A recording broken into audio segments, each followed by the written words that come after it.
But we begin with the 7th public hearing of the January 6th House Select Committee. Today's hearing focused on the role of extremist groups leading up to January 6th and how former President Trump in part summoned them to the Capitol that day. We heard from Jason Van Tatenhove, a former spokesman for the Oath Keepers, and Stephen Ayers, who was at the Capitol riot and pled guilty to trespassing. We also heard taped testimony from former White House counsel Pat Cipollone. He described a meeting at the White House December 18th where outside advisors proposed to President Trump that he use the military to seize voting machines. I remember the three of them were really sort of attacking me verbally. Derek, and we were pushing back, and we were asking one simple question as a general matter. Where is the evidence? I mean, if it had been me sitting in his chair, I would have fired all of them that night and had them escorted out of the building. But Derek and I both challenged what she was saying. And she says, well, the judges are corrupt. And I was like, everyone? Every single case that you've done in the country you guys lost, every one of them is corrupt, even the ones we appointed? And I'm being nice. I was much more harsh to her. I think we need to quit mincing words and just talk about truths. And what it was going to be was an armed revolution. I mean, people died that day. I was hanging on every word he was saying. Everything he was putting out, I was following it. I mean, if I was doing it, hundreds of thousands or millions of other people are doing it, or maybe even still doing it. It's like he just said about that. You know, you got people still following and doing that. Who knows what the next election could come out? You know, could end up being down the same path we are right now.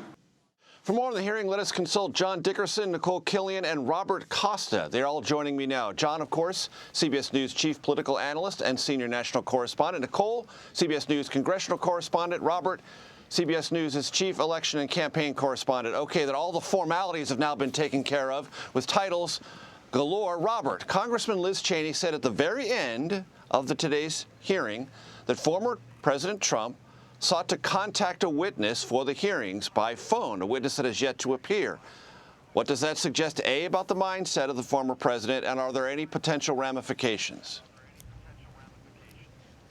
Well, if it was with the intent of tampering with a witness, it would be a very serious offense. It would be obstruction of justice. We need to learn more about the call, the intent of the call, why Trump was calling this particular person, whom the committee did not name. But it is evident, Major, based on my own reporting, that former President Trump's allies and the former president from time to time are keeping an eye on these proceedings, in part because they want to know who from the inner circle is talking, to what extent are they talking, and they do recognize that these committee hearings have an impact potentially on his 2024 presidential aspirations as Republican voters digest all of this information and testimony.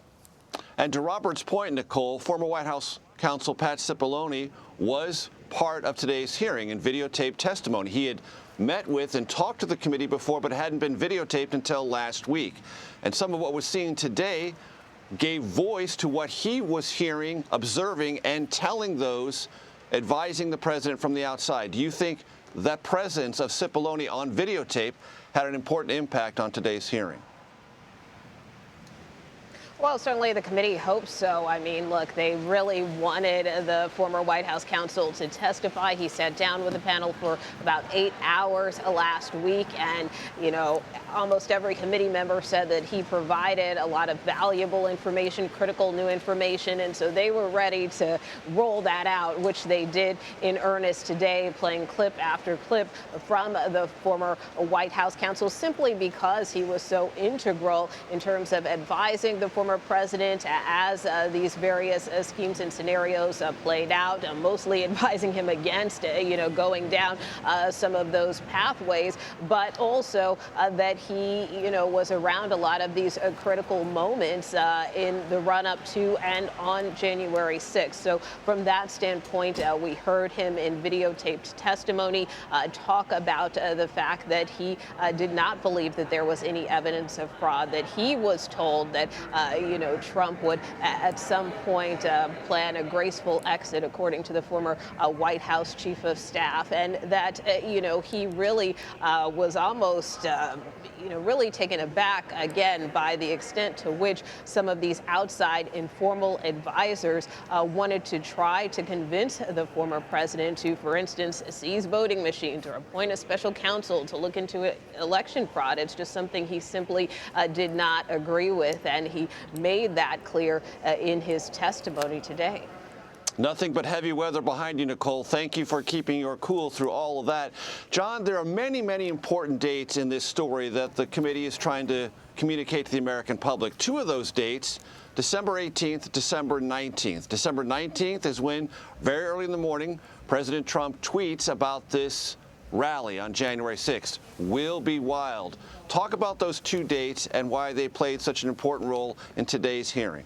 Wild is the key word, Major. On the 18th of December, there was a wild, rambling, multi-location meeting in the White House, a kind of scrum between the president's lawyers who had looked at the evidence of fraud and said they didn't see anything, and then the kind of odd lot of outside advisors the president had who seemed to be defined mostly by their tenacious loyalty to him in the face of absolutely no evidence and no legal victory.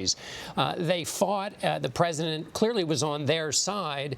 And what the committee did was kind of connect that meeting, which showed a president desperate for an outcome that he wanted, kind of connected to the tweet on the morning of the 19th, and tried to argue that the call for his supporters to come to Washington for what would be wild was kind of the last Hail Mary play in a series of plays that included pressuring his vice president, that included reaching out to the Justice Department to pressure officials there, reaching into the states to pressure state officials, election officials. And when he had run out of all possible outlets, fake electors and the rest, he launched this last gambit on the morning of the 19th.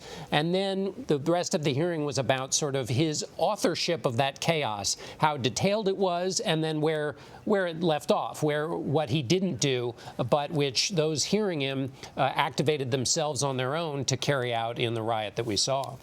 Robert, I want to ask you about some things you've reported on extensively. The first thing I want to say and remind viewers of, elections are conducted at the state and local level. The federal government has no authority over elections unless there is something that is brought to the Justice Department that is actionable. But in this White House, on that meeting date that John just described, December 18th, there was a serious conversation, and the president was presented with options about the federal government using the National Guard or some other military apparatus to actually seize voting machines and possibly rerun elections in disputed counties. Talk to the audience about the implications of that, the seriousness of that even discussion, and where it all went and landed. It's a complicated story, but to boil it down to one phrase, it would be potential abuse of power. That is what this committee is illuminating for the American people as it lays out evidence about this December 18th meeting. And this group of outside lawyers, Rudy Giuliani, but Sidney Powell in particular, along with Patrick Byrne, this former Overstock CEO, Michael Flynn, the former National Security Advisor, were telling then President Trump, you have a path to victory here. Here's how you do it. You get a fig leaf of foreign interference, which is false. There was no foreign interference in this election. But they wanted to make that claim. And then following that claim up, they wanted to use something called Executive Order 13848, which was about using foreign interference as a way to seize voting machines. And it sounded at the time when I was first reporting on it as almost comical and crazy, but it was serious business because it was in the Oval Office. They were thinking about it. And Trump went so far as to consider making Ms. Powell a special counsel, whether it would be inside the White House with some kind of power there, or perhaps even inside the Justice Department. Trump was exploring how to use the powers of the presidency to try to stay in office, and perhaps, as you said, Major, have unparalleled federal control, never before seen, unprecedented federal control and influence over the machines and the election itself. So, Nikole, one of the witnesses who appeared before the committee today offered testimony about what he saw, what he heard from the former president. Stephen Ayers is his name. Let's listen to one of the things he told the committee. And when you heard from President Trump that the election was stolen, how did that make you feel? Oh, I was very upset, as were most of his supporters. That's basically what got me to come down here. And do you still believe the election was stolen? Not so much now. I got away from all the social media when January 6th happened. Ayers, it strikes me, Nikole, is illustrative of a good number of people who showed up in Washington and who may still believe there was something wrong with the 2020 election simply because President Trump then and former President Trump now keeps telling them that. Ayers said, listen, I believed him. I didn't think he would deceive me. He's come to a different realization. It seemed to me the committee was trying to drive that home to those who may still be in that camp that Ayers was once a member of. Yeah, well, clearly the committee was making the case on a broader scale that a lot of people were duped by the former president, in this case, Stephen Ayers, who said he may have thought twice, had he known better. But that being said, I mean, look, this is an argument we've actually heard before. If you think back to the second impeachment trial, this was something that in the wake of the riot, which, remember, that trial took place about a month after the riot, you did have a number of rioters who did say that, look, I did this because the former president said so. So basically, this is an argument that the committee is again kind of putting forth in a different capacity, obviously conducting a different investigation. But, there are some parallels, because even with the former president's speech, I think back to the impeachment trial, and they made such a big deal in that trial of those words, fight like hell, which again, you heard the committee again reference today that in essence, it was the president's words. It was his tweets, it was his rhetoric that compelled a lot of these people to come to the Capitol that day, ultimately culminating in what we saw January 6th, including a number of extremist groups. And so that is really what the committee was trying to do, was kind of connect the dots between the former president's rhetoric and the action that ensued because of it. John, one of the things the committee also tried to establish today was a little bit of context about the Oath Keepers and other extremist groups, maybe militia groups. What do they call themselves? How do they see themselves? And that former spokesperson for the Oath Keepers shared some testimony. Let's listen. He wanted me to create a deck of cards that would include different politicians, judges, including up to Hillary Clinton as the Queen of Hearts. This is a project that I refused to do. But from the very start, we saw that. There was always the push for military training, including there were courses in that community that went over explosives training. So, yeah, this all falls in line. John, it appeared the intent of the committee was to say, look, this is not about protests. This is not about First Amendment rights. This is about people who are talking about, thinking about, and strategizing about things that include the potential use of violence against political structures in the United States. Is that grounds for any criminal action? And I know you're not a lawyer. I'm not one either, but we can explore it together. And is it part of a larger conversation the committee hopes the country has about those groups who were there on January 6th, considered themselves aligned with former President Trump then, and even so now? Yeah, two separate questions. I guess one would be in terms of criminal prosecution, you would need to establish a connection between President Trump or his people and the Oath Keepers, a direct connection that would show that he somehow activated them. What's more interesting is that when you study public officials and what they say out loud, you can say many things that activate your supporters, and know this well from covering President Trump as a candidate, that activate your supporters without having to say anything explicit. And President Trump knew very well how his words would land with his supporters.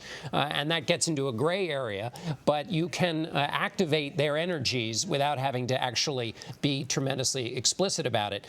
Those playing cards, by the way, of course, a copy or a reference to the playing cards that were created in 2003 during the Iraq War to help U.S. soldiers identify leaders in Saddam Hussein's government. And the idea here is that the stakes were high. These weren't just weekend warriors with some extra zip ties on in their pockets. These were serious people who were a serious threat.